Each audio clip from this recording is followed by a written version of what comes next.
go and say, hey, I like your shape. Hey, I like your teeth. Please, I beg.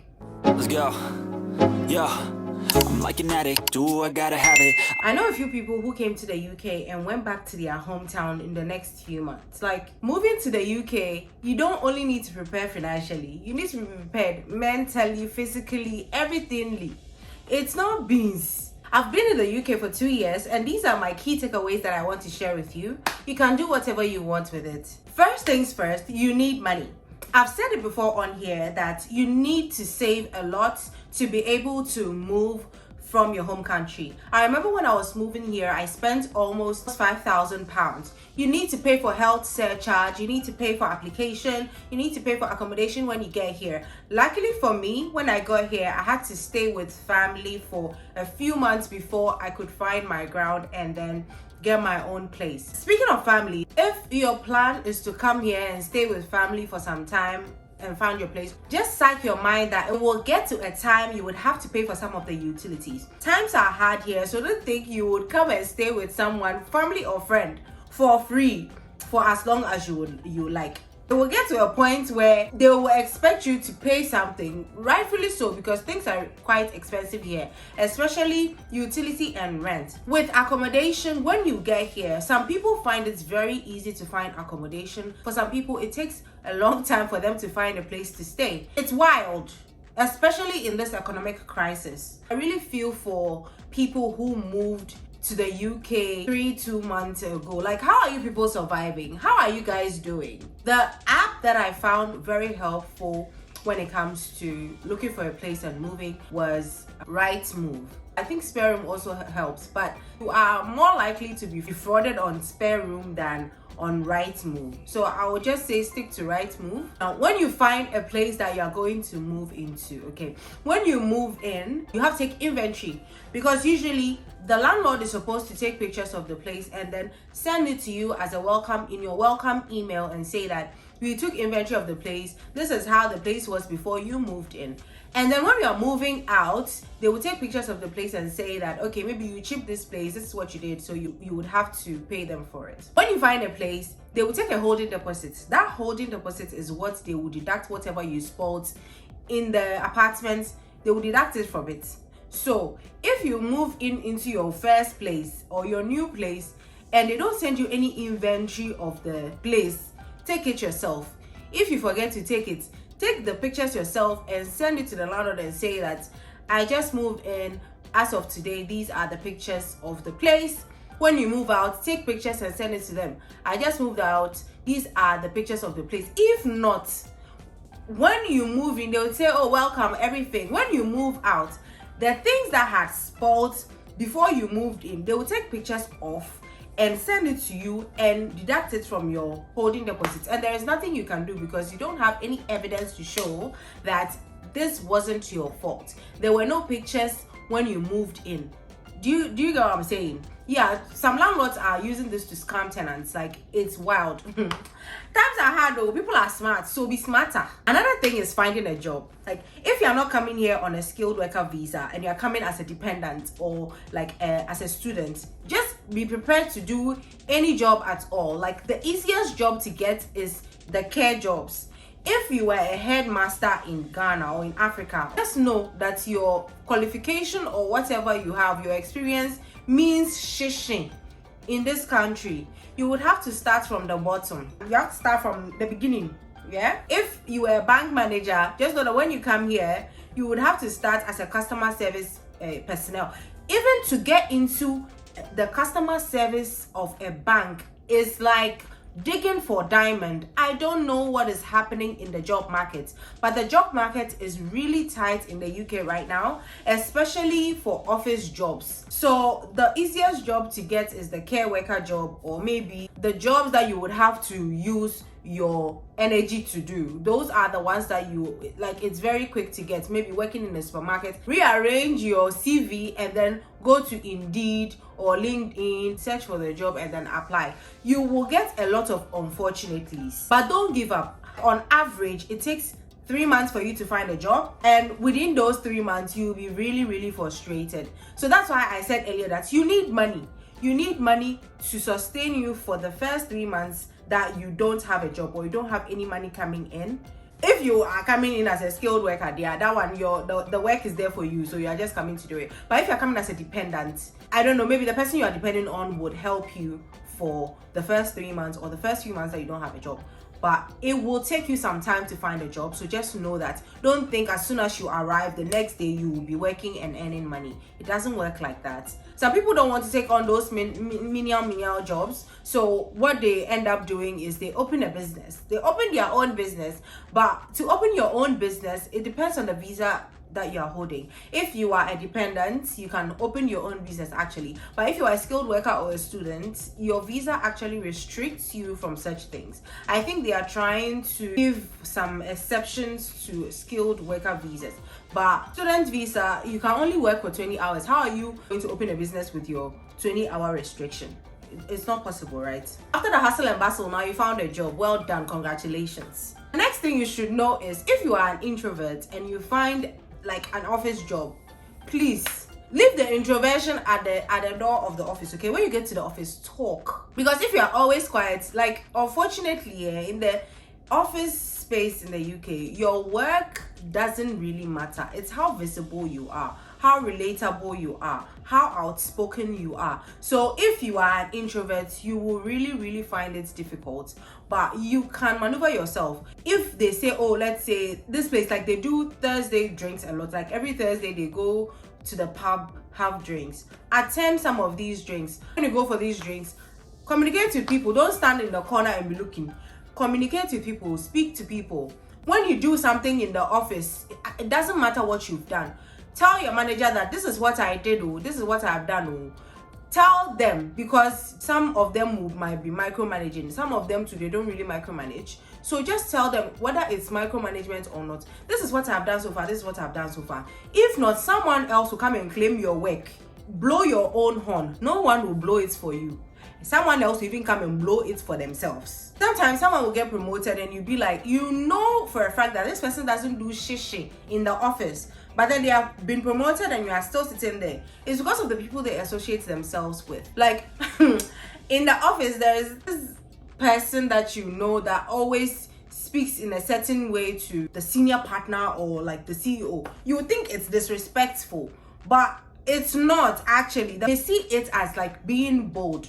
I'm not saying go and make unnecessary comments, but be bold to speak to whoever. We are all human beings. Be bold enough to speak to whoever you want to voice your opinions to. Speaking of unnecessary comments, someone will go and claim sexual harassment on top of your head because of a comment you made that you thought was innocent.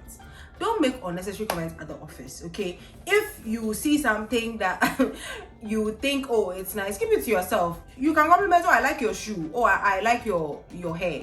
Let's see, go and say, hey, I like your shape. Hey, I like your teeth. Hey, I like your figure. Please, I beg. We are still at the office, so document everything. Everything needs to have an email trail. It doesn't matter where you find yourself. Document everything. You speak to your manager or whoever you are working with, they will tell you to do ABCD. You go and do it. The next thing you know, they will come and tell you that they didn't ask you to do it. So whenever they speak to you to do something, confirm it via email, via Teams, wherever. There should be a paper trail. So when they come and tell you that, well, I didn't ask you to do it, you can refer them to it like, well, by this email, you said it was okay. Do you get it? So that you don't find yourself in trouble. Another thing is dating. My sister, that's your boyfriend at home, no? Don't break up with him and think you come here and find a new boyfriend, no? Ask before you come. MFA will say rapture. Long distance work, so my sister, try it too, because you gonna suffer. The thing is, especially when you stay in London, the bills are a lot. You work to pay your bills and eat. Pay your bills and eat. Like, there is no time to socialize or to go anywhere. On the weekdays, all you would want to do is work, because bills is eating all your money. And then on the weekends, all you want to do is sleep, because you are so tired from working throughout the weekday. So what time would you have to go out to even meet someone? And even if, let's say, you can use the dating apps, all these men on these dating apps, they want something short term. Like, I've seen people go on date upon date upon date using the dating app, and no relationship comes out of it. It's always short term and then it ends. Like, nothing meaningful comes out of it. So be prepared, or last unless arranged marriage, because you broke up with Akosua and now she has moved on. Another thing you should know is there is racism in this country. It's not in your face, but it's there. You will take public transport and people don't want to sit next to you. Me, because of that, whenever I take public transport, I just put my bag next to me and I'll be chilling, because no one is coming to sit next to me anyways. Unless someone comes and prompts me, then I'll take the bag and then they will sit. It's not all the time. Some people do sit next to you, but most of the time you are on your own. And me, I don't care. So when you come here, expect to experience racism. It's not the best, but it's there. So be expecting it so that when it happens, it doesn't shock you. The one that even annoys me the most is those Asians. The Asians, they are also racist though. You too, this is not your country either, and you are being racist towards someone else. Like, how does it make sense? Another thing is the healthcare system in this country. It's not as good as they made it seem when we were back home. Like in Ghana, I can wake up one morning and just walk to the hospital anytime I want, right? Here, you need to call the GP and book an appointment. And they usually have time slots that you can call. You can only call from 8 a.m. to 9 a.m. or 4 p.m. to 5 p.m. Imagine you have a headache, you are dying, and then you call in the morning. You'll be in a queue. They'll tell you you are the 20th person in the queue and that you should wait for your turn. Your head is throbbing. You stay on that call for 30 minutes before you can speak to someone. And then when you finally speak to someone, they will tell you the next available slots they can get for you to see the doctor is tomorrow. So take some paracetamol and wait. Speaking of paracetamol, they love paracetamol in this country. Everything paracetamol. You sneeze, paracetamol. You close your eyes, paracetamol. Everything para. I remember this one time I wasn't feeling so good and I managed to get an appointment with a doctor the same day. I'm supposed to do some blood work. Like, the blood test was not in the same vicinity. I had to go to a different hospital close by for them to draw my blood and then do the test for me. Tell me why these people are telling me I need to book an appointment for my blood to be tested, and the next available slot is next week. Next week, the answer I've healed. If I was dying now, I would have died. What? So if you have the money, you would have to opt for private care. For private care, there you can go anytime and you can see the doctor immediately. If your sickness is very, very, very intense, then you can go to the emergency room and then they will take care of you the same moment or the same time. But if it's just a headache or something that you can manage yourself around, they will tell you you will see the doctor tomorrow or later in the day or something, and they will give you paracetamol. Another thing is the food in this country. The British cuisine is potatoes. Everything. They will bake it, they will mash it, they will boil it, they will fry it, they will do everything, they will roast it, and it's not nice. You will need to put whatever spice that you need to put in your bag whenever you're going out to eat, because the food will be tasteless. If you watch my previous video, you know what I'm talking about. The foods look colorful, but it's tasteless. I think the only thing I enjoy in this country is their salads. You have to add salt and pepper whenever you go to the restaurants for you to at least taste something. You would have to learn how to cook. If you don't know how to cook, please learn it now, okay? So that when you come, you can cook for yourself. Because whatever food you'll be ordering, it will be tasteless. And this goes into you saving, because if you want to save, rent is very expensive, utilities are expensive. The only place you can save is your food. If you're ordering every day and you're not cooking, you're not going to save anything. So if you want to save, you might have to cut down on eating out and ordering food and cooking for yourself. That's the only way you can save in this country. Another way you can save is, instead of, let's say it's just you that is coming to the UK, right? You might have to go for a house share. So you get a 2-bedroom and then you find a flatmate, and then you stay in there with a flatmate.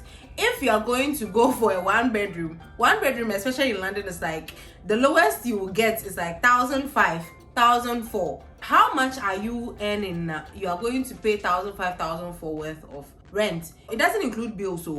So if you are sharing, rather, you might pay maybe rent 1,000, including bills if you are lucky.